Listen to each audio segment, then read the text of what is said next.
Hi hello ನಮಸ್ಕಾರ. ವಾರಿಧಿ ಕಿಚನ್ಗೆ ಸ್ವಾಗತ. ಇವತ್ತಿನ ಹೊಸ ರೆಸಿಪಿ ಚಿಕನ್ ಪಿಕ್ಕಲ್. ಹೌದು, ಚಿಕನಲ್ಲಿ ಕೂಡ ಉಪ್ಪಿನಕಾಯಿ ಮಾಡ್ತಾರೆ. ಅದನ್ನು ಹೆಂಗೆ ಮಾಡೋದು ಅಂತ ನಾನು ಇವತ್ತು ನಿಮಗೆ ಹೇಳ್ಕೊಡ್ತೀನಿ. ಇದು ಆಂಧ್ರ ಸ್ಟೈಲಲ್ಲಿ ಮಾಡಿರುವಂಥ ಒಂದು ರೆಸಿಪಿ. ಬನ್ನಿ ಶುರು ಮಾಡೋಣ. ಬೇಕಾಗಿರುವ ಸಾಮಗ್ರಿಗಳನ್ನ ನೋಟ್ ಮಾಡ್ಕೊಳ್ಳಿ. ಮೊದಲಿಗೆ ಅರ್ಧ kg ಬೋನ್ಲೆಸ್ ಚಿಕನ್ನ ಸಣ್ಣದಾಗಿ ಕಟ್ ಮಾಡ್ಕೊಂಡು ಇಟ್ಕೊಂಡಿದ್ದೀನಿ.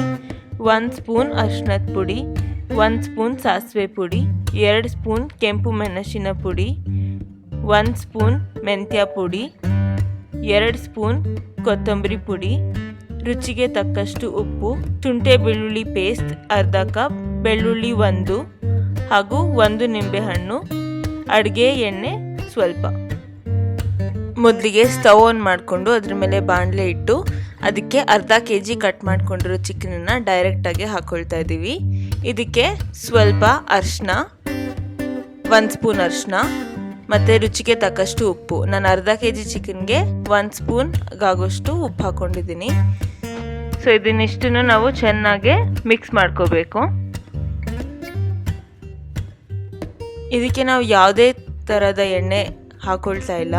ಸೊ ಮೊದಲಿಗೆ ನಾವು ಪ್ಲೇನಾಗಿ ಇದಿಷ್ಟನ್ನೇ ಮಿಕ್ಸ್ ಮಾಡ್ಕೊಳ್ತಾ ಇದ್ದೀವಿ, ಯಾಕೆಂದರೆ ಚಿಕನ್ ಚೆನ್ನಾಗಿ ಬೆಂದು ನೀರು ಕಂಪ್ಲೀಟಾಗಿ ಸುಂಡಬೇಕು.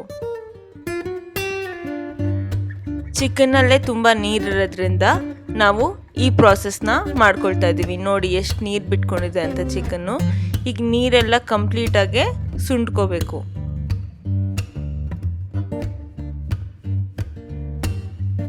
ನೀವೇ ನೋಡ್ತಾ ಇದ್ದೀರಾ, ನೋಡಿ ಎಷ್ಟು ನೀರು ಬಂದಿದೆ ಅಂತ ಚಿಕನಲ್ಲಿ, ನೋಡ್ತಾ ಇರ್ಬೋದು ನೀವು ಇವಾಗ. ಸೊ ಇದೆಲ್ಲ ಕಂಪ್ಲೀಟಾಗಿ ಡ್ರೈ ಆಗಿ ಚಿಕನ್ ಅದೇ ಬಾಯ್ಲ್ ಆಗುತ್ತೆ. ಸೊ ಎಕ್ಸ್ಟರ್ನಲಾಗಿ ನಾವು ಯಾವುದೇ ಥರದ ನೀರು ಆ್ಯಡ್ ಮಾಡ್ಕೊಳ್ಳೋದು ಬೇಡ, ಯಾಕೆಂದರೆ ಈ ಚಿಕನಲ್ಲಿರೋದನ್ನೇ ಕಂಪ್ಲೀಟಾಗಿ ಕುಕ್ಕಾಗಿ ಅದೇ ಡ್ರೈ ಆಗುತ್ತೆ. ಸೊ ಈ ಪ್ರಾಸೆಸ್ ಸ್ವಲ್ಪ ಟೈಮ್ ತೊಗೊಳುತ್ತೆ. ಇದನ್ನು ಮೀಡಿಯಮ್ ಹೀಟ್ ಅಥವಾ ಮೀಡಿಯಮಿಂದ ಲೋ ಹೀಟಲ್ಲಿ ಇಟ್ಕೊಂಡು ನಾವು ಬಾಯ್ಲ್ ಮಾಡ್ಕೋಬೇಕು. ಹೈ ಹೀಟಲ್ಲಿ ಇಡಲೇಬೇಡಿ, ಆದಷ್ಟು ಲೋ ಹೀಟಲ್ಲೇ ಇಟ್ಕೊಂಡು ಚಿಕನನ್ನು ಬಾಯ್ಲ್ ಮಾಡ್ಕೊಳ್ಳಿ.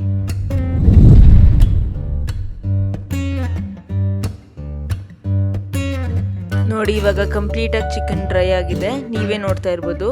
ನೀರೆಲ್ಲ ಫುಲ್ ಕಂಪ್ಲೀಟಾಗಿ ಸುಂಡಿದೆ. ನೋಡಿ ಈ ಥರ ಆದರೆ ಸಾಕು. ಇವಾಗ ರೆಡಿ ಆಗಿದೆ. ಇದನ್ನು ಸೈಡಿಗೆ ಇಟ್ಬಿಟ್ಟು ಇದನ್ನು ಆರೋದಕ್ಕೆ ಬಿಡೋಣ. ಇನ್ನೊಂದು ಬಾಣಲಿಲಿ ನಾವು ಎಣ್ಣೆ ಹಾಕ್ಕೊಳ್ಳೋಣ. ಸೊ ನಾವು ಫ್ರೈ ಮಾಡೋಕ್ಕೆ ಎಷ್ಟು ಎಣ್ಣೆ ಬೇಕೋ ಅಷ್ಟು ಎಣ್ಣೆನ ಹಾಕ್ಕೊಳ್ತಾ ಇದ್ದೀನಿ ಇಲ್ಲಿ. ಸೊ ಇದಕ್ಕೆ ನಾವು ಆರಿರೋ ಚಿಕನನ್ನು ಕಂಪ್ಲೀಟಾಗಿ ಹಾಕ್ಕೊಳ್ತಾ ಇದ್ದೀವಿ ಬ್ಯಾಚ್ ಬೈ ಬ್ಯಾಚ್. ಸೊ ಎಣ್ಣೆ ಕಾದ್ಮೇಲೆ 2 ಸ್ಪೂನ್ಗಾಗೋಷ್ಟು ನಾನು ಚಿಕನನ್ನು ತೊಗೊಂಡು ಫ್ರೈ ಮಾಡ್ಕೊಳ್ತಾ ಇದ್ದೀನಿ. ಇಲ್ಲಿ ನಾನು ಡೀಪ್ ಫ್ರೈ ಮಾಡ್ತಾ ಇದ್ದೀನಿ. ಸೊ ನೀವೇ ನೋಡ್ತಾ ಇರ್ಬೋದು. ನಾನು ಎಕ್ಸ್ಟರ್ನಲಾಗಿ ಏನೂ ಮಸಾಲ ಹಾಕ್ತಾ ಇಲ್ಲ, ಫಸ್ಟ್ ಬರೀ ಚಿಕನನ್ನು ನಾನು ಡೀಪ್ ಫ್ರೈ ಮಾಡ್ಕೊಳ್ತಾ ಇದ್ದೀನಿ. ಇದನ್ನು ನಾವು ನೀಟಾಗಿ ಮೇಲಿಂದ ಕೆಳಗಡೆ ಮಿಕ್ಸ್ ಮಾಡ್ಕೊಳ್ಳೋಣ. ಹಾಗೆ ನಾಪ್ಕ ಇಟ್ಕೊಳ್ಳಿ. ಜಾಸ್ತಿ ಕಂಪ್ಲೀಟಾಗಿ ರೋಸ್ಟ್ ಮಾಡೋಕ್ಕೆ ಹೋಗಬೇಡಿ. ನಾವು ಕಬಾಬನ್ನು ಹೆಂಗೆ ಮಾಡ್ತೀವೋ ಇದು ಹಾಗೆ ನೀಟಾಗಿ ಕಲರ್ ಚೇಂಜ್ ಆಗುತ್ತೆ. ಹಾಗಂತ ನೀವು ಕಂಪ್ಲೀಟಾಗಿ ರೋಸ್ಟ್ ಮಾಡೋಕ್ಕೆ ಹೋಗ್ಬೇಡಿ, ಯಾಕೆಂದರೆ ತಿನ್ನಬೇಕಾದ್ರೆ ತುಂಬ ಗಟ್ಟಿ ಆಗುತ್ತೆ. ನೋಡಿ ಈ ಥರ ನೋಡಿ, ಇವಾಗ ನೋಡ್ತಾ ಇರ್ಬೋದು ಕಲರ್ ಚೇಂಜ್ ಆಗ್ತಾ ಇದೆ. ಸೊ ಈ ಥರ ನೀವು ಲೈಟಾಗಿ ಬ್ರೌನ್ ಕಲರ್ ಆಗೋ ತನಕ ಫ್ರೈ ಮಾಡ್ಕೊಳ್ಳಿ.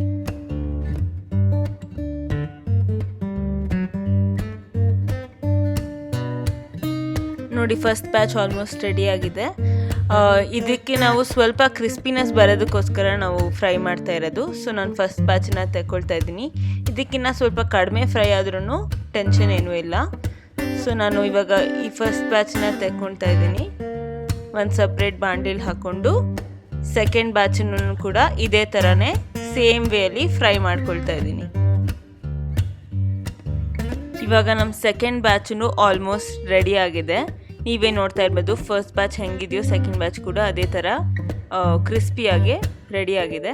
ಸೊ ಇವಾಗ ನಾವು ಫಸ್ಟ್ ಬ್ಯಾಚಲ್ಲಿ ಏನು ಫ್ರೈ ಮಾಡ್ಕೊಂಡಿದ್ವೋ ಅದನ್ನು ನಾವು ಇದಕ್ಕೆ ಹಾಕ್ಕೊಳ್ತಾ ಇದ್ದೀವಿ, ಇದೇ ಬಾಣಲಿಗೆ. ಯಾಕೆಂದರೆ ಕಂಪ್ಲೀಟಾಗಿ ಉಪ್ಪಿನಕಾಯಿ ನಾವು ಇದೇ ಬಾಣಲಿಲಿ ಮಾಡೋದು.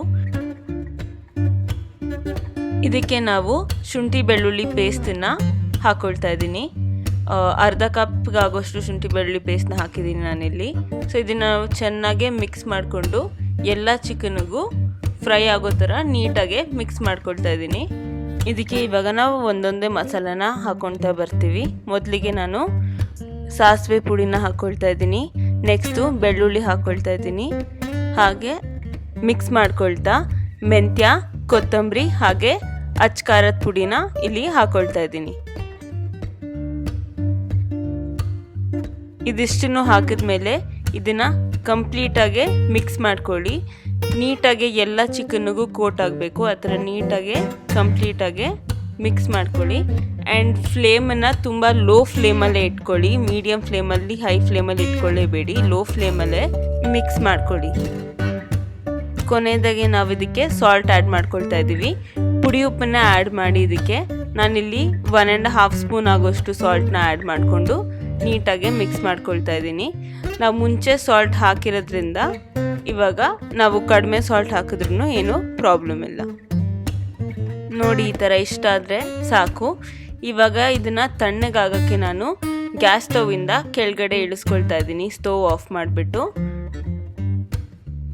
ಅರ್ಧ ಗಂಟೆ ಆದರೂ ನಾವು ಇದನ್ನು ತಣ್ಣಗಾಗೋಕ್ಕೆ ಬಿಡಬೇಕು. 1/2 ಅವರಿಂದ ಇಲ್ಲ 1 ಅವರ್ ತನಕನಾದರೂ ಇದನ್ನು ಕಂಪ್ಲೀಟಾಗಿ ಕೂಲ್ ಆಗೋಕ್ಕೆ ಬಿಡಿ. ನೋಡಿ, ಇವಾಗ ತಣ್ಣಗಾಗಿದೆ. ಇದಕ್ಕೆ ನಾನು 1 ಫುಲ್ ನಿಂಬೆಹಣ್ಣು ರಸನ ಕಂಪ್ಲೀಟಾಗಿ ಹಿಂಡ್ಕೊಂಡು ಹಾಕ್ಕೊಳ್ತಾ ಇದ್ದೀನಿ.